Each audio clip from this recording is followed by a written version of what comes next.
Batman রূপে দেখা গেল নেইমারকে। আর অন্যদিকে ব্রাজিল ফুটবলে এক নতুন নিয়ম দেখে চটে গেলেন এই সাবেক বার্সা তারকা। সান্তোসের নাম্বার 10 এই মুহূর্তে আছেন ইনজুরিতে, তবে ফুটবলে আজব এক নিয়ম করায় রেগে গেছেন তিনি। আরও বিস্তারিত থাকছে প্রতিবেদনে।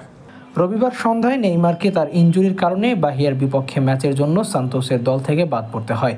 তবে সতীর্থদের সমর্থন করার জন্য প্রাক ম্যাচ টিম টকশোতে উপস্থিত থাকার সিদ্ধান্ত নেন তিনি।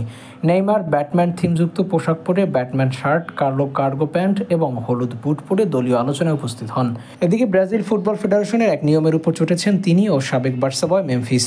27 মার্চ পাউলিস্তা চ্যাম্পিয়নশিপের ফাইনালে পালমেইরাসের মুখোমুখি হয় করিন্থিয়াস। ম্যাচ শেষ হয় গোল শূন্যতা সমতায়। প্রথম লেগে 1-0 গোলে জেতায় শিরোপা ঘরে নেয় ডিপাইয়ের দল।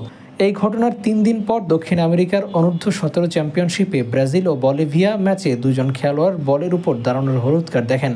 সিভিএফ রোববার এক বিবৃতিতে জানায়, কনম্বেলের পরামর্শ অনুযায়ী হলুদ কার্ড দেখানোর ও ইনডাইরেক্ট ফ্রি কিক দেওয়ার জন্য রেফারিকে নির্দেশ দেওয়া হয়েছে।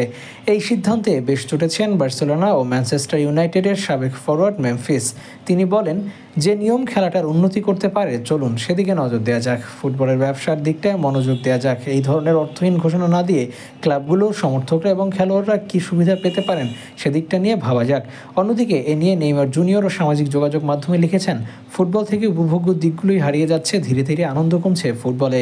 ব্রাজিলিয়ান এই নাম্বার 10 গত 10 মার্চ থেকে ইনজুরিতে আছেন, কারণ হ্যামস্ট্রিংয়ের চোটে পড়েছেন তিনি। বার্সেলোনার প্রাক্তন এই উইঙ্গার এখন পর্যন্ত সিরিয়া এ এক দলের হয়ে মোট 3টি খেলা মিস করেছেন।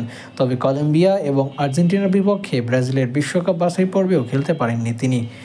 প্রাক্তন আল হিলাল সুপারস্টার যত তাড়াতাড়ি সম্ভব মাঠে ফিরতে চান, কারণ গ্রীষ্মে ইউরোপে ফিরে আসার সম্ভাবনা তার ফিট থাকা এবং সঠিক ফর্মে থাকার উপর নির্ভর করতে পারে। খেলার পরে তার ম্যানেজার পেদ্রো কাইসিনহা বলেন, নেইমার আমাদের অধিনায়ক এবং খেলার আগে তিনি দলের সাথে কথা বলার সিদ্ধান্ত নিয়েছিলেন। তিনি তার পেশিগুলোকে পুনর্ব্যালেন্স করার জন্য অবিশ্বাস্য কাজ করছেন এবং মঙ্গলবার ফ্লুমিনেন্সের বিরুদ্ধে খেলার প্রস্তুতি শুরু করার জন্য আমাদের সাথে থাকবেন। নেইমারের অর্জনের চেয়েও তার খেলার সৌন্দর্য দর্শকদের আকৃষ্ট করে, তাই খেলার উত্তেজনা বাড়ানো হয় এমন কোনো কিছু নিষিদ্ধ করাকে মেনে না নেওয়াই স্বাভাবিক এই শৈল্পিক ফুটবলারের।